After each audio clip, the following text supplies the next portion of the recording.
Assalamualaikum warahmatullah. Good day everyone and welcome to our EcoMind podcast. I am Mauyag Nurhania.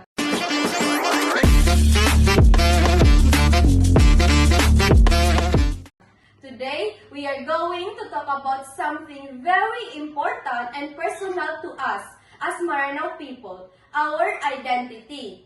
In this modern world, everything changes so fast because of technology, social media, trends, and sometimes we start questioning who we really are. So in this episode, we will talk about culture, tradition, language, religion, and how they shape our identity. So with me today are Sauda and Yasir. Assalamualaikum and I am Samsudin Sada.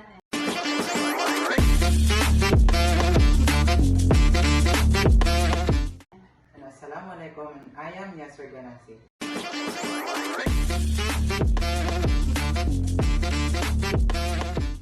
So please take a seat so we can start. So first question, what does it really mean to be Maranao in today's generation?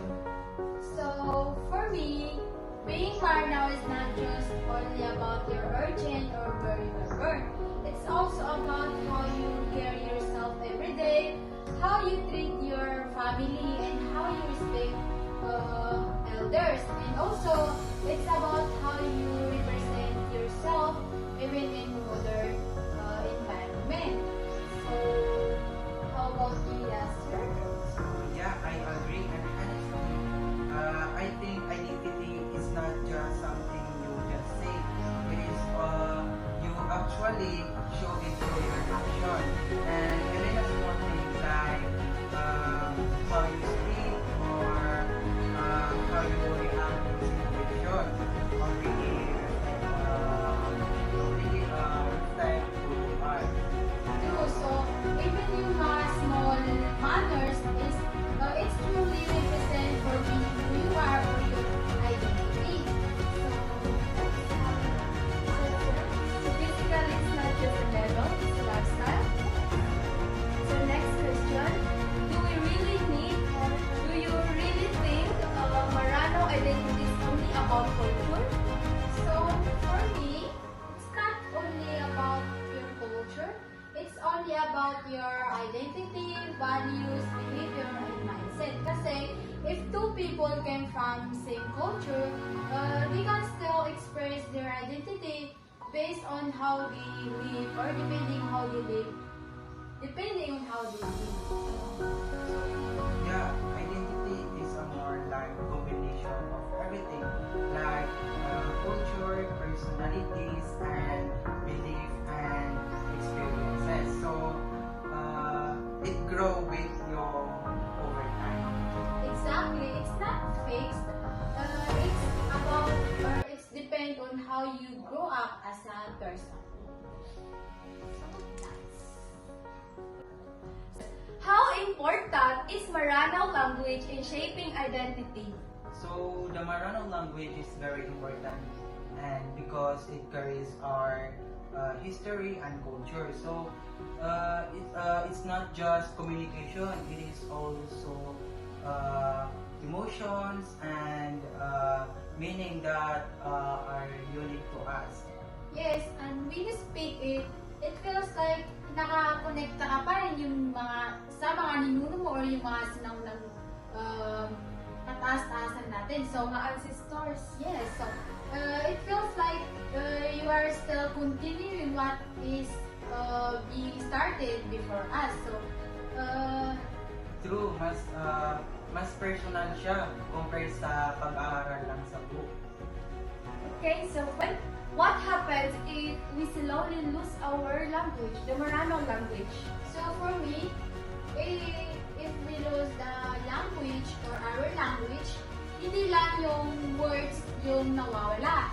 It feels like yung mga we lose meaning, tradition, and deeper understanding about the identity. So it becomes harder for next generation to continue our roots. So yeah, and but bawat story nawawala yung real meaning nila kasi kapag nag-translate at minsan hindi na fully nakukuha yung emotion at culture.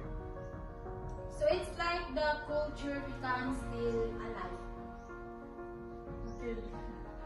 So yeah, why do youth today use Filipino in English more than Maranao in this generation? Dahil sa, I think dahil sa school and social media. So, lalo na yung mga tao ngayon, maraming mga tao ngayon na hindi marunong speak ng Maranao language kasi na-influensyan na sila ng mga gadget or social media. So, parang nakukuha na nila yung mga words na English or Filipino. So, it becomes their default language than Maranao language. And also, nahiya tayo magsalita ng Maranao dahil hindi pa tayo fluent. So, mas pinipili natin yung language na English or Filipino. Filipino. So yeah, I think confidence grows with practice. So, can someone still be Maranao even if they don't speak the language fluently, the Maranao language? Yes, definitely. Identity is not only language, it's also about how people practice respect, values, and cultural tradition. So they are still counted as Maranao if they can still practice that word na mga sinabi ko. I agree, but language makes identity stronger because mas nagiging deep yung connection mo sa culture mo. So even if identity exists without it, it exists dahil sa language or language or yung mga values na napapractice nila. What is Maranao Kalilang? The Maranao Kalilang is part of our tradition. It's tied to celebration or kandato or mga important event in our community na nakakonect yung mga events na may connection sa being Maranao. So Kalilang is used in reading and especially in kandato. So dito na rin makikita yung sharing foods and tradition dishes ng mga Maranao sa Islam. So, This is the Ecoman Podcast.